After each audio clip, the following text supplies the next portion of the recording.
नमस्कार नमस्कार मंडळी. नमस्कार मंडळी. या आमच्या खरं म्हणजे रसिका हो तुमच्याच कार्यक्रमात तुम्हा सर्व रसिक प्रेक्षकांचं मनःपूर्वक स्वागत.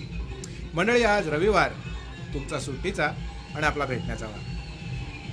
दर रविवारप्रमाणे या रविवारी देखील आपण भेटतो आणि अर्थातच दर रविवारप्रमाणे या रविवारचा आपला विषय देखील वेगळा आहे. नुसता वेगळा नाही, आगळा वेगळा आणि प्रत्येकाच्या जिव्हाळ्याचा. मंडळी, लग्न पहावं करून अशी आपल्याकडे एक म्हण आहे. यालाच अनुसरून आत्ताच्या काळात घर पहावं बांधून अशी एक नवीन म्हण रूढ होऊ पाहते. याचं कारण नवीन घर घेणं हे आता प्रत्येकाच्या आवाक्यातली गोष्ट आहे असं मात्र राहिलेलं नाही. पहिली जागा असताना दुसरी जागा घेणं हे अत्यंत जिकिरीचं कष्टाचं काम. मग त्याच्यावर उपाय म्हणून आहे तीच जागा डेव्हलप करून घेणं, आपण राहत असलेली सोसायटी रिडेव्हलपमेंटला जाणं, अशासारख्या गोष्टी आपल्यापैकी अनेक जण अनेक सोसायट्या करत असतात. मग यामध्ये बऱ्याच अडचणी असतात. काही वेळा आपल्याला बऱ्याच आर्थिक किंवा इतर संकटांना तोंडही द्यायला लागतं. यातनं मार्ग काढून बराच कालावधीचा व्यय किंवा अपव्यय झाल्यानंतर आपल्याला नवीन घरामध्ये गृहप्रवेश होतो. आज याच विषयावर आपल्याला माहिती देण्याकरता, आपलं उद्बोधन, आपलं प्रबोधन करण्याकरता आपल्या स्टुडिओत आमच्या खास आमंत्रणावरून पाहुणे आलेले आहेत. ठाण्यातील नगररचना आणि सहकार खात्याचे एक अभ्यासक, धोकादायक इमारतींमधील रहिवाशांना जादा चटई क्षेत्र निर्देशांक मिळवून देण्यासाठी न्यायालयामध्ये जनहित याचिका दाखल करून त्या जिंकणारे गेली 20 ते 25 वर्ष या व्यवसायात असणारे एक अभ्यासू विकासक माननीय श्री अशोक जोशी सर. सर्वप्रथम आपण सर्वांतर्फे आपण त्यांचं स्वागत करूया. सर, या कार्यक्रमात आपलं मनःपूर्वक स्वागत. नमस्कार. मुळामध्ये आपण या कार्याला जो हात घातलेला आहे त्याची माहिती घेण्यापूर्वी मुळात धोकादायक इमारती म्हणजे नेमकं काय याची थोडक्यात माहिती आमच्या दर्शकांना हवी. धोकादायक इमारती याबद्दलची माहिती द्यायची झाली, ठाणे शहरापुरती जर द्यायची झाली तर ज्या इमारती 1974 पूर्वी बांधलेल्या आहेत आणि ज्यांना 1974 पूर्वी भोगवाट प्रमाणपत्र मिळालेलं आहे किंवा बांधलेले आहेत, अशा सर्व इमारतींचा समावेश ह्याच्यामध्ये होऊ शकतो. मग नेमकं ह्या इमारती धोकादायक आहेत किंवा नाहीत हे कोण आणि कसं ठरवतं? का रहिवासीच ठरवतात की नाही आपली बाबा इमारत धोकादायक झाली 74च्या आधीची? बरोबर. हा अतिशय चांगला प्रश्न आहे. मुळात सहकार कायद्यामध्ये दर 15 वर्षांनी इमारतीचं स्ट्रक्चरल ऑडिट करून घेणं हे बंधनकारक पहिल्यापासून होतं. आज उलट ते 15 वर्षाचं 5 वर्षावर आलेलं आहे. पण आजपर्यंत कधीही माझ्या ऐकिवातसुद्धा कुठल्याही सहकारी गृहनिर्माण संस्थेने असं ऑडिट करून घेतल्याचं ऐकिवात नाही. त्याच्यामुळे आता लोकांना त्याची जाण मात्र जशा इमारती आता पडण्याच्या घटना घडत आहेत त्यामुळे त्याची आता जाण लोकांना हळूहळू व्हायला लागलेली आहे आणि आनंदाची गोष्ट आहे. आता याच्यामध्ये लोकांनीच लक्ष घालून, कारण लोक म्हणजे ज्या गृहनिर्माण संस्था आहेत किंवा ज्या इमारतींमधले रहिवासी आहेत त्यांनी त्याच्यामध्ये पुढाकार घेऊन स्ट्रक्चरल ऑडिटर नेमणं, स्ट्रक्चरल ऑडिट करून घेणं आणि त्या माध्यमातून तो जो काही अहवाल येईल त्या अहवालाला अनुसरून ठाणे महानगरपालिकेच्या मंजूर विकास नियंत्रण नियमावलीमध्ये जो पुनर्विकासाचा जो काही नियम आलेला आहे त्याचा फायदा घेणं हे आता तेथील रहिवाशांचं प्रथम कर्तव्य आता झालेलं आहे. अशा सोसायटीना नेमका जेवढा चटई क्षेत्र निर्देशांक किंवा ज्याला FSI म्हटलं जातं हा असतो त्यापेक्षा थोडा बहुत जादा अधिक FSI द्यावा असा निर्णय नेमका कधी झाला आणि तो का देणं आवश्यक आहे? त्याच्यामध्ये याची मूळची सुरुवात ही माझ्याच एका याचिकेच्या निर्णयानंतर झालेली आहे. माझ्या त्या याचिकेचा निकाल 4/10/99 रोजी लागला आणि त्याला अनुषंगूनच ह्या धोकादायक आणि दाटीवाटीच्या क्षेत्रातील जे काही GR होता गव्हर्नमेंटचा त्याचा जन्म झाला. पण याचं प्रत्यक्ष जे इम्प्लिमेंटेशन होतं हे साधारणपणे 2000 ते 2001च्या आसपास प्रत्यक्षात सुरू झालं आणि त्याच्यानंतर अनेक तक्रारी माझ्याकडे त्याच्यानंतर यायला लागल्या. त्याच्यामध्ये प्रामुख्याने तक्रार अशी होती की ठाणे महानगरपालिका या गोष्टींचा फायदा फक्त भाडेकरू राहत असलेल्या इमारतींनाच देत आहे. तर हा नक्की फायदा त्यांनाच आहे का धोकादायक इमारतीमध्ये राहणाऱ्या सगळ्यांना आहे? तिथून या प्रश्नाची मूळ सुरुवात झाली. मुळामध्ये 99 साली आपण जी याचिका केली ती नेमकी काय होती? ती याचिका ठाणे शहराचा, कारण ठाणे शहराचा विकास आराखडा हा 1984 साली बनवायला सुरुवात झाली आणि त्याची मंजुरी ही काही होईना. पण त्याच्यामध्ये सुद्धा अनेक घोटाळे झाले. ते आपण आता उजळणी करणं त्याचं कठीण आहे, पण त्याच्यामध्येही अनेक गोष्टी झाल्या आणि 1998 पर्यंत हा काही ठाणे शहराचा विकास आराखडा मंजूर होईना. म्हणून मी त्याबद्दल एक याचिका दाखल केली उच्च न्यायालयात आणि त्याचा निकाल म्हणजे ठाणे शहराचा मंजूर विकास आराखडा मंजूर झाला आणि त्याच्याबरोबरच या धोकादायक इमारती आणि दाटीवाटीचे क्षेत्र ह्या गव्हर्नमेंट GRचा जन्म झाला. तर मुळात तो GR काय होता? तो GR मुळात असा होता की धोकादायक ज्या 74च्या आधीच्या इमारती आहेत, 1974च्या आधीच्या, त्यांना आत्ता त्यांनी वापरलेला अधिकृतरित्या वापरलेला FSI अधिक 50% किंवा 2, म्हणजे मध्ये अधिक हा शब्द आहे तो महत्त्वाचा आहे. 50% किंवा 2 यापैकी जो जास्त असेल तो, परंतु कुठल्याही परिस्थितीत 3 चटई क्षेत्रा निर्देशांकापेक्षा जास्त FSI मिळणार नाही असा हा मूळ GR होता आणि आजही तो तसाच आहे. पण याचा अर्थ आपल्याकडे थोडासा वेगळा लावला जातो असं नाही आपल्याला वाटत? नाही, इथे अर्थ वेगळा लावला गेला आणि आजही ते अर्थ लावायच्या बाबतीमध्ये ठाणे महानगरपालिकेचं प्रशासन हे उदासीन आहे. पण आता लोकांनी याच्यामध्ये उठाव केला पाहिजे. लोकांनी याच्यामध्ये जर उठाव केला तर माझ्यासारखे किंवा माझ्यासारखे अन्य हे निश्चितपणे याच्यामध्ये त्याही बाबतीत न्याय मिळवून आणून देऊ शकतील अशी मला निश्चित खात्री आहे. आपल्याला एक दूरध्वनी आलाय, आपण तो घेऊया. हॅलो, नमस्कार. नमस्कार. बोला. हॅलो. हा, प्रश्न विचारा. मी अनिता महाजन बोलते. कुठून बोलताय? ठाण्याहूनच. बोला. म्हणजे आता ह्या नवीन बिल्डिंग वगैरे बांधायला घेत आहेत ना, हा, तर त्या ज्यांच्या बिल्डिंग बांधताय त्यांच्याकडे चार्ज घेतला जातो, त्याच्याबद्दल काय आहे? कारण बॉम्बेला काही घेतला जात नाही. काय घेतलं जात नाही? चार्ज घेतात ना, चार्ज घेतात. हा, कन्स्ट्रक्शन कॉस्ट घेतात. हा, बरोबर. ते पटकन आम्हाला म्हातार लोकांना शब्द नाही, बरोबर बरोबर. त्याच्यात काय? बर बर, धन्यवाद. हा, कारण बॉम्बेला घेत नाही. बर, धन्यवाद. थँक्यू. हा आपल्या थोड्या विषयाशी संबंधित नाही, पण त्याचं थोडक्यात उत्तर असं आहे की जर का विकासकाला जास्तीचा FSI मिळतोय तर म्हणून मी म्हटलं रहिवाशांनी त्याचा विरोध करायला पाहिजे. जर तुला FSI जास्त मिळतोय तर आमच्याकडून तू कुठल्याही प्रकारचं कन्स्ट्रक्शन कॉस्ट किंवा कुठल्याही प्रकारचे पैसे घेऊ नये हा दबाव हा रहिवाशीने विकासकावर टाकला पाहिजे. तर कन्स्ट्रक्शन कॉस्ट घेणं किंवा देणं हा सर्वस्वी त्या सभासदांच्या मीटिंग मध्ये ठरवून त्याच्याप्रमाणे ठरलेला निर्णय आहे. त्याच्यामध्ये महापालिका काही करू शकत नाही आणि विकासक काही करू शकत नाही. मुळामध्ये हा 3 FSI जो या अनधिकृत इमारतींना मिळणार आहे 74च्या आधीच्या, तर त्याच्यामध्ये त्यांनी जो काही वापरलेला आहे तो जर तेवढा वापरला गेला असेल किंवा त्याच्यापेक्षा थोडा कमी वापरला गेला असेल तर फक्त डिफरन्स मिळणार आहे असं आपलं मत आहे. नाही, असंही नाही आहे.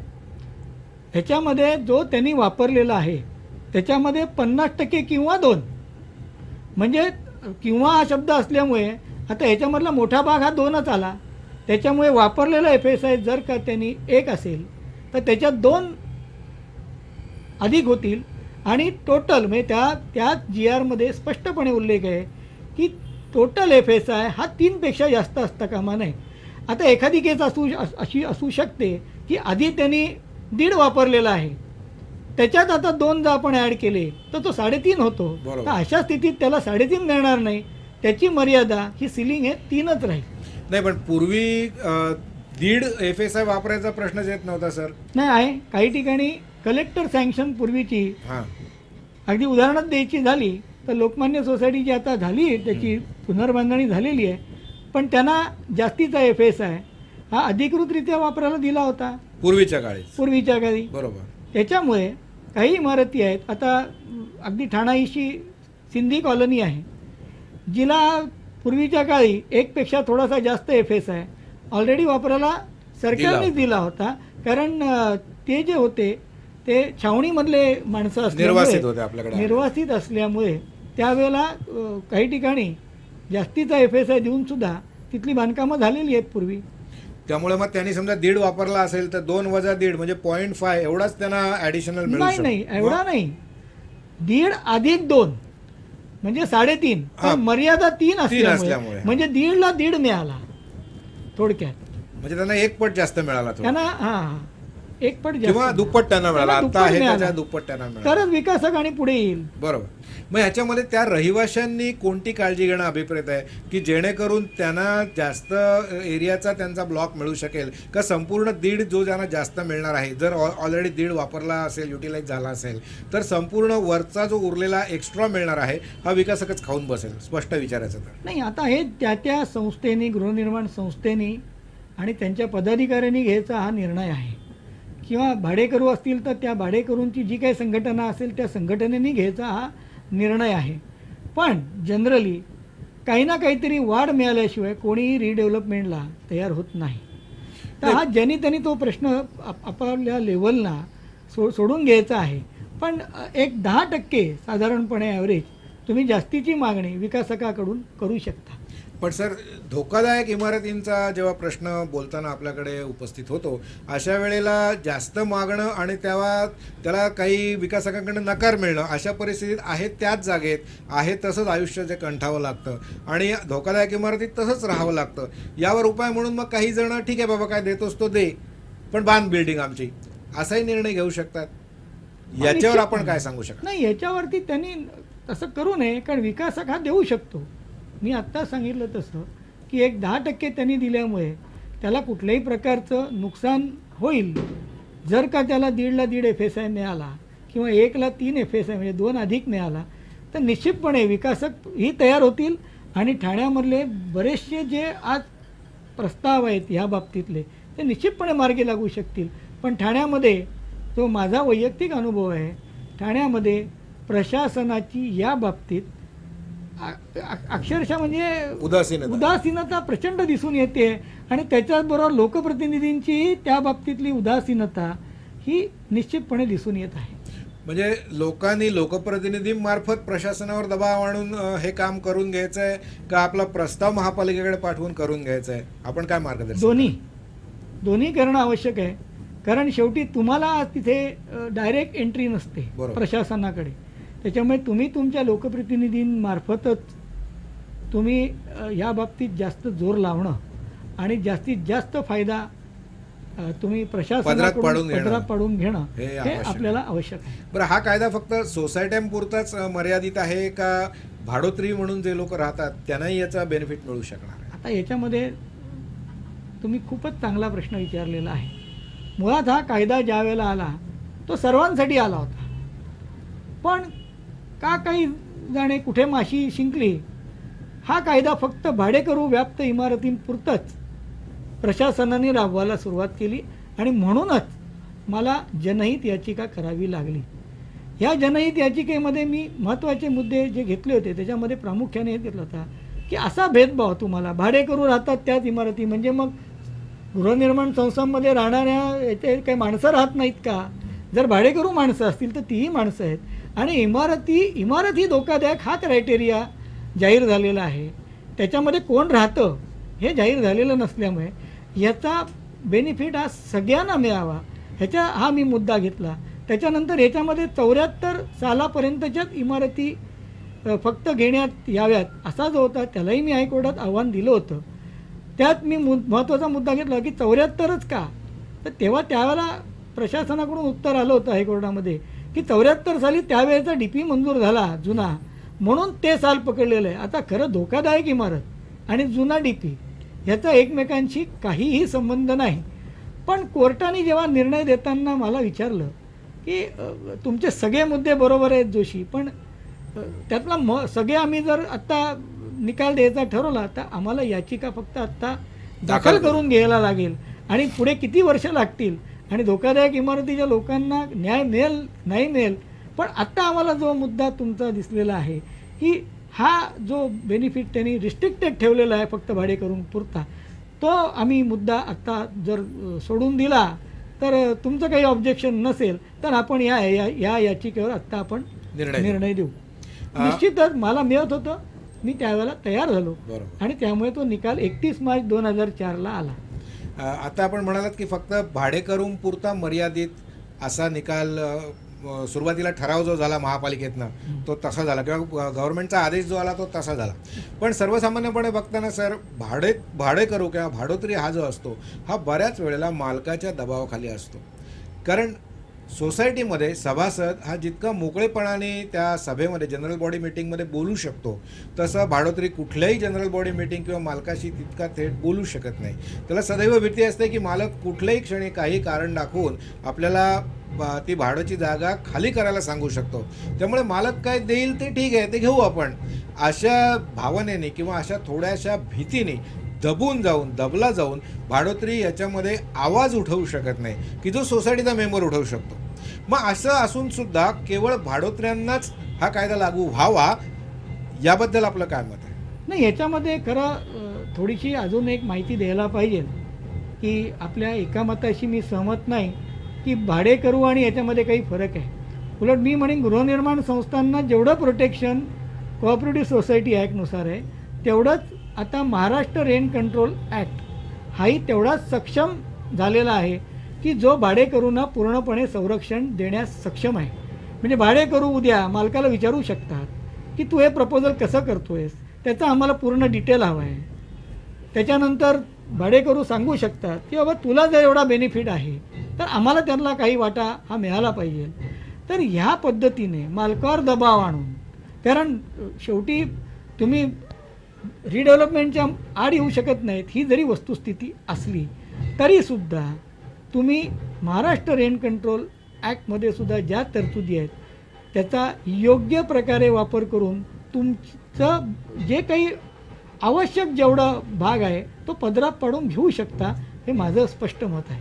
पण एखादा सभासद जो सोसायटीत राहणारा असेल तो जसा रिडेव्हलपमेंटच्या बाबतीत मी ब्लॉकमधून बाहेर पडणार नाही, मला अमुक एवढं मिळालं पाहिजे हे जसं ठामपणे सांगू शकतो असं भाडोत्री करू शकत नाही सर. नाही, आहे ना ती व्यवस्था महाराष्ट्र रेंट कंट्रोल ॲक्टमध्ये स्पष्टपणे आहे. विरोध म्हणजे कसा की समजा आता 100 भाडेकरू आहेत आणि एकच भाडेकरू विरोध करत असेल तर ते मान्य होणार नाही. पण जर का बहुसंख्य भाडेकरू विरोध करत असतील तर निश्चितपणे कोर्ट त्यांच्या विरोधात निकाल देणार नाही. तेवढं तुम्ही त्या निर्णयाला स्टे आणू शकता, तुम्ही स्टे आणू शकता, थांबवू शकता किंवा निश्चितपणे त्या बाबतीत उचित कारवाई करू शकता. यानंतरचा मुद्दा येतो आपल्या ठाण्याच्या दृष्टीने अतिशय महत्त्वाचा, म्हणजे अनधिकृत इमारतींचा. बरेच बसदा जास्तीत जास्त आपण ज्या काही बघतो त्या अनधिकृत इमारती ज्या आहेत याच बहुअंशी धोकादायक झालेल्या दिसतात. काही अधिकृतही धोका झालेल्या असतील जुन्या, पण जास्ती इमारती ह्या अनधिकृतच किंवा निकृष्ट बांधकामामुळे धोकादायक झालेल्या दिसतात. याविषयी आपलं काय मत आहे? नाही, आता याच्याविषयी आपल्याकडे आत्ताच्या याच्यामध्ये जी तरतूद होती, मूळ तरतूद, त्याच्यामध्ये अधिकृत हा शब्द होता. पण मगाशी आपण एक विचारलात त्यानुसार भाडेकरूंच्या बाबतीमध्ये महाराष्ट्र शासन दाखवताना आम्ही अगदी भाडेकरूंच्या बाजूचे आहोत असं दाखवत आहे. परंतु त्यांनी मधल्या काळात हा जो 3 FSI झाला होता हा 28 जुलै 2003च्या एका त्यांच्या परिपत्रकानुसार तो FSI 3चा डायरेक्ट आज दीडच्याही खाली आणलेला आहे. मुळात असं त्यांना करता येत नाही. त्याबद्दलही मी याचिका माननीय उच्च न्यायालयात दाखल केलेली आहे. त्याचाही निकाल ती मी 2008 साली दाखल केलेली आहे. कोर्टाने ती याचिका ॲडमिट करून घेतलेली आहे आणि आता काही कालावधीतच त्याचा निकाल अपेक्षित आहे. एवढ्यावरच मी थांबलेलो नाही आहे, कारण हा जो त्यांनी बदल केला त्यावेळेच्या मी माननीय तत्कालीन मुख्यमंत्री आणि त्यावेळेच्या सचिवांवर कंटेम्प्ट ऑफ कोर्टसुद्धा मी याचिका दाखल केलेली आहे. ती आता सुनावणीसाठी कुठल्याही क्षणी येण्याची शक्यता आहे. हा जो माननीय कोर्टाने निकाल दिलेला आहे तो आपली महापालिका म्हणजे त्याचं प्रशासन हे मान्य करत आहे? नाही ना, अजूनपर्यंत जी मला माहिती मिळते त्याच्यानुसार हे ते मान्य करत नाही आहे. पण तशा अधिकृतरित्या माझ्यापर्यंत कुठलीही केस आत्तापर्यंत तरी आलेली नाही. आता हे का करत नाही त्याला अनेक कारणं आहेत.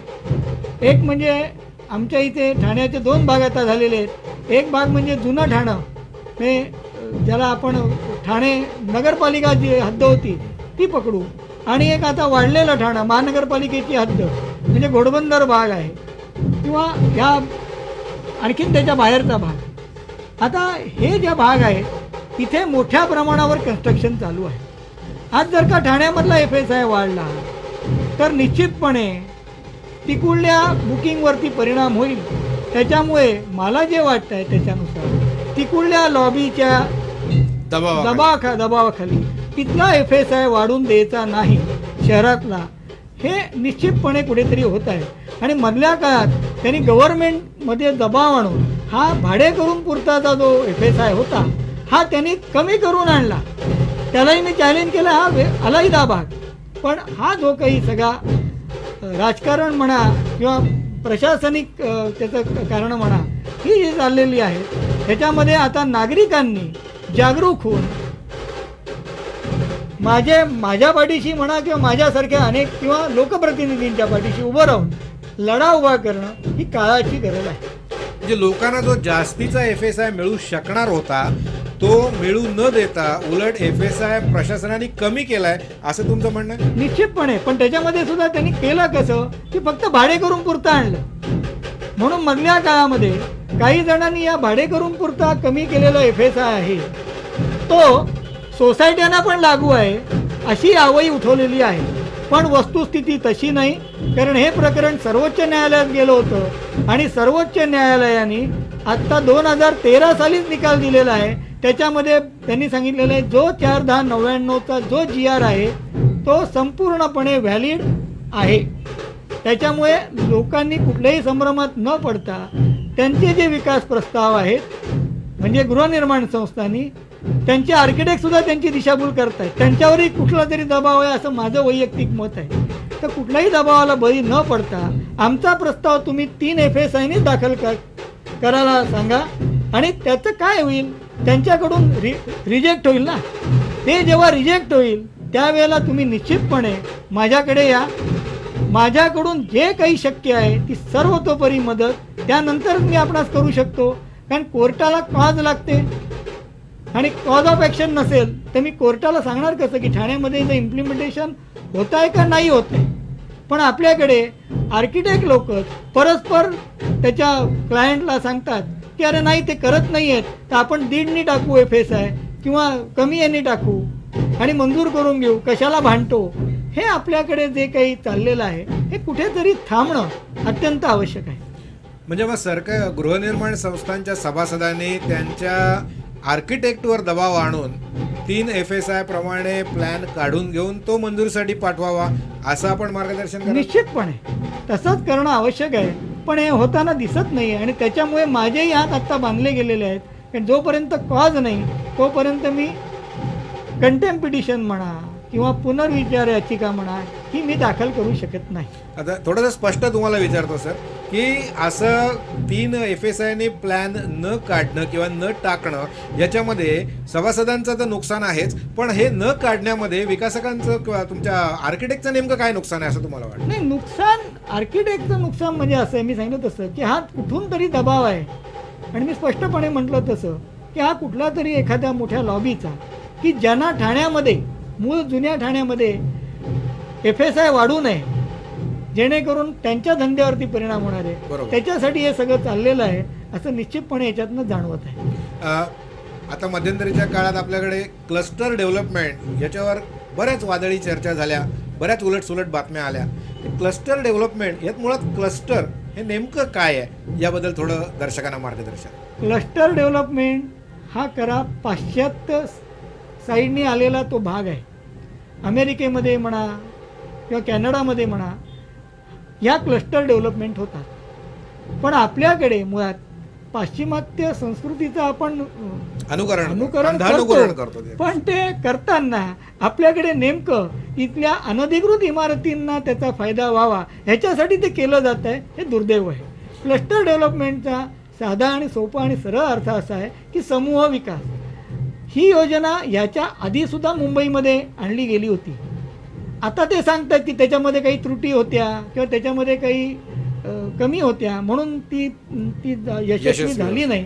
आता जी आणलेली आहे ती आम्ही अगदी सुधारित ह्याच्यासकट आणलेली आहे. पण मूळ जो त्याच्यामधला गाभा आहे तो म्हणजे समूह विकास. मला सांगा, अहो 2 सख्खे भाऊ एकत्र राहू शकत नाही, तर 2 वेगळ्या विचारांच्या वेगळ्या संकल्पनेच्या संस्था कशा एकत्र येणार? त्यामुळे हा समूह विकास होणार कसा? त्याच्यामध्ये सुद्धा तुम्ही त्याच्यात 10,000 स्क्वेअर मीटरची अट टाकलेली आहे. ती फार फार तर कमी होईल 8,000 स्क्वेअर मीटर. पण डेव्हलपमेंट कशी शक्य आहे जर त्या एखाद्या संस्थेमध्येच एवढे वाद असतात तर 2 संस्था एकत्र कशा येणार? त्यामुळे हे जे काही चाललेलं आहे हे माझ्या मते आत्ता फक्त राजकीय फायदे सगळे लोकप्रतिनिधी घेत आहेत, त्यांच्या परीने घेत आहेत आणि लोकांना दिशाभूल चाललेली आहे. क्लस्टर डेव्हलपमेंट खूप चांगलं आहे. ॲक्च्युली ती अनधिकृत जिथे बांधकामं आहेत तिथे कदाचित, अर्थात ती सुद्धा शक्यता मला खूप कमी वाटते, पण अनधिकृत बांधकामांच्या संरक्षणासाठी आणलेली ही योजना कदाचित होऊ शकते. ही एवढ्यापुरतंच त्याचं मर्यादित राहील असं मला वाटतं. मुळामध्ये तुम्ही ज्या काही याचिका दाखल करत गेलात सेशन कोर्टात, हायकोर्टात, सुप्रीम कोर्टात, याच्यात तुमचा नेमका उद्देश काय होता? नाही, माझा उद्देश ठाण्यातील जनतेचा फायदा. मी जरी स्वतः विकासक असलो तरी मी एक प्रथम ठाण्याचा नागरिक आहे आणि हे भान प्रत्येकाने ठेवणं आवश्यक आहे की मी प्रथम ठाण्याचा नागरिक आहे आणि मला ठाण्याच्याबद्दल जे काही निर्णय त्या लोकांच्या भल्यासाठी होतील ते बघणं माझं प्रथम कर्तव्य आहे आणि त्याच भावनेने मी हे आजपर्यंत करत आलेलो आहे. म्हणजे नुसतं स्वच्छ ठाणे, सुंदर ठाणे, विकास झालेले ठाणे अशा घोषणा करण्यापेक्षा प्रत्यक्ष त्या कामात उडी घेऊन त्याला एक चालना देण्यासाठी म्हणून तुम्ही हे केलेलं आहे. निश्चितपणे, आणि माझं पुढेही ते तसंच राहणार आहे. पण दुर्दैवाने म्हणजे सांगावं असं वाटतं आहे की लोकांचा पाहिजे तेवढा प्रतिसाद, म्हणजे आता एक मान्य करायला लागेल की मधल्या काळामध्ये जो FSI कमी केला होता भाडेकरूंबद्दल, यावेळेला तोच FSI ते कमी करायला निघाले होते प्रशासन ठाणे महानगरपालिकेचं. पण यावेळेला लोकप्रतिनिधींना मी जाऊन जागं केलं आणि त्यांनी चांगला प्रतिसाद दिला आणि त्याच्यामुळे जो आता त्याही बाबतीत 1.5 FSI तर त्यांचा जो प्रस्ताव होता तो त्यांना स्थगित करायला लागलेला आहे. ह्याच्यामध्ये पण लोकप्रतिनिधींचं पण त्याच्यामध्ये निश्चितपणे सहभाग आहे. मग या आपल्या सगळ्या जागरूक ठाणेकरांकडून आपल्या नेमक्या काय अपेक्षा आहे? जागरूक ठाणेकरांनी खरंच आता जागं होणं गरजेचं आहे. जसं आत्ता आपल्याला एक फोन आला तसंच तुम्ही प्रत्येकाने आपला हक्क काय आहे त्याच्याबद्दलची माहिती, अगदी तुम्हाला कुठेही मिळत नसेल तर माझ्या घराचे दरवाजे आपल्यासाठी 24 तास उघडे आहेत आणि मी अगदी विनाशुल्क ते काम करत असतो. तुम्ही कधीही या, तुम्हाला कुठल्याही प्रकारचं या बाबतीतलं मार्गदर्शन हवं असेल तर निश्चितपणे ते मी आपणास द्यायला तयार आहे. पण जागरूक तुम्ही होणं गरजेचं आहे. तुम्ही तुमचा हक्क, कारण तुमच्या सोसायटीचा मी मेंबर नसणार आहे, तुमच्या इथला मी भाडेकरू नसणार आहे, तेव्हा तुमच्या समस्यांची वाचा फोडायची असेल ती तुम्हालाच फोडावी लागणार आहे. मार्गदर्शन मी देऊ शकतो, त्यापेक्षा मी आणखीन काहीच करू शकत नाही. तर मंडळी, असा हा आजचा विषय. हे होते श्रीयुत अशोक जोशी. आपले हक्क हे आपल्याला स्वतः झगडून मिळवावे लागतात. हे कोणीही घर बसल्या आपल्याला आणून देत नाही. मग जागरूक ठाणेकर म्हणून भकास उचललेलं ठाणे अधिकाधिक झकास करण्याकरता आपणही प्रयत्न करूया आणि पुन्हा भेटूया पुढच्या रविवारी एका नवीन पाहुण्यांसोबत आपल्या आवडत्या नमस्कार मंडळी कार्यक्रमात. तोपर्यंत नमस्कार मंडळी. नमस्कार.